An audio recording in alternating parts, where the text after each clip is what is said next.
Derivations आपको आराम से फिजिक्स में 25 से 30 मार्क्स तक दे सकती है। और डेरिवेशन की खास बात पता है क्या, कि बहुत लिमिटेड है। हर चैप्टर में तीन चार डेरिवेशन है, कई चैप्टर में तो डेरिवेशन है भी नहीं, और कई चैप्टर में सिर्फ एक या दो डेरिवेशन। तो डेरिवेशन एक लिमिटेड नंबर में है। थियरी क्वेश्चन अनलिमिटेड बन सकते हैं, जितने कॉन्सेप्ट उतने थियरी क्वेश्चन, कई कॉन्सेप्ट में मल्टीपल थियरी क्वेश्चन बन सकते हैं। और न्यूमेरिकल्स का भी सेम हालत है, हजारों न्यूमेरिकल बन सकते हैं इतने चैप्टर्स के अंदर से, लेकिन डेरिवेशंस लिमिटेड ही बन सकती है। तो प्लीज आप सभी को ये 25 से 30 मार्क्स कैसे भी करके अपने जेब में लेनी है, क्योंकि आप अगर डेरिवेशंस मास्टर कर लोगे तो आपके लिए न्यूमेरिकल सॉल्विंग बहुत इजी हो जाएगी। डेरिवेशंस कैसे याद कर सकते हैं, डेरिवेशन किस तरह से आप मास्टर कर सकते हैं, उसका एक बेस्ट अप्रोच बताने वाला हूं। और उसके पहले मैं आपको ये बता दूं कि मैं ऑलरेडी इस चैनल पे इंपॉर्टेंट डेरिवेशंस का लिस्ट डाल चुका हूं। आप अगर यहां पे देखेंगे तो मैं इंपॉर्टेंट डेरिवेशंस का ऐसा पूरा लिस्ट डाल चुका हूं कि इलेक्ट्रिक चार्जेस एंड फील्ड में कौन से टॉपिक में डेरिवेशंस है, एनसीईआरटी का टॉपिक नंबर कौन से डेरिवेशन आने के चांसेस है, कैसे पूछे जा सकते हैं, क्या स्टेटमेंट से आपको वो डेरिवेशन पूछा जा सकता है। प्रीवियस ईयर के पेपर्स में से मैंने वो क्वेश्चन के स्निपेट्स निकाल के यहाँ पे डाले हैं, तो आप जरूर इसको देखिएगा कि किस वर्डिंग्स में, किस लैंग्वेज में आपको वो सेम डेरिवेशन अलग अलग तरीके से पूछी जा सकती है। तो प्लीज आपको चाहिए तो पीडीएफ में टेलीग्राम चैनल पे अपलोड कर दूंगा। अब आते हैं सबसे बेस्ट अप्रोच के ऊपर।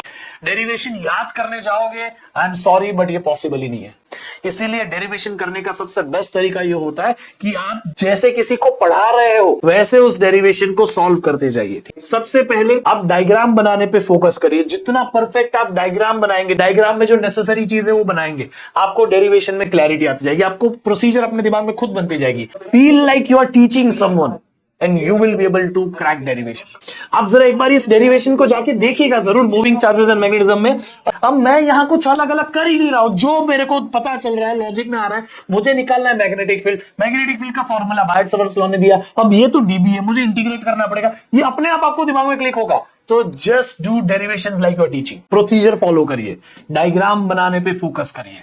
जब आपका डायग्राम परफेक्ट बन गया, जैसे डाइपोल वाली डेरिवेशन है, डाइपोल वाली डेरिवेशन आप पहले डाइपोल बनाए, फिर उस डाइपोल का सेंटर बनाए, फिर उस डाइपोल में इक्वेटर और एक्सेस बनाए, फिर पता करें कौन से पॉइंट पे आपको निकालनी है, फिर उस पॉइंट तक का डिस्टेंस आर लिखे, फिर जो आपको डिस्टेंस आर माइनस है आर प्लस ये लिखिए, फिर उस पॉइंट पे जाके आपको कैसे इलेक्ट्रिक फील्ड दिखेगी पॉजिटिव चार्ज की वजह से, कैसे दिखेगी नेगेटिव चार्ज की वजह से, फिर दोनों का एडिशन करके टोटल इलेक्ट्रिक फील्ड उस पॉइंट पे पूरे डाइपोल की वजह से कैसी होगी वो एडिशन करिए। यही मैथमेटिक्स में कैलकुलेशन में अटकोगे, पता करिए इसको कैसे करते हैं। इस तरीके से आप डेरिवेशन कर सकते हैं, पोटेंशियल ड्यू टू डाइपोल वाली। ठीक है, इतनी सी। बट एक्चुअली इसमें मैंने ना एक स्टेप को गापची मारा है, यहाँ पे इधर से सीधा ये स्टेप के बीच में कुछ लिखा नहीं है, यहां से ये डायरेक्ट नहीं आता, यहां से ये आने के लिए मैं पूरा पेज सॉल्व करके बैठा हूं। अगर मैं ये चीज इसके बीच में करता, ये डेरिवेशन का लॉजिक ही कभी क्लियर नहीं होता। Now this becomes very much simple.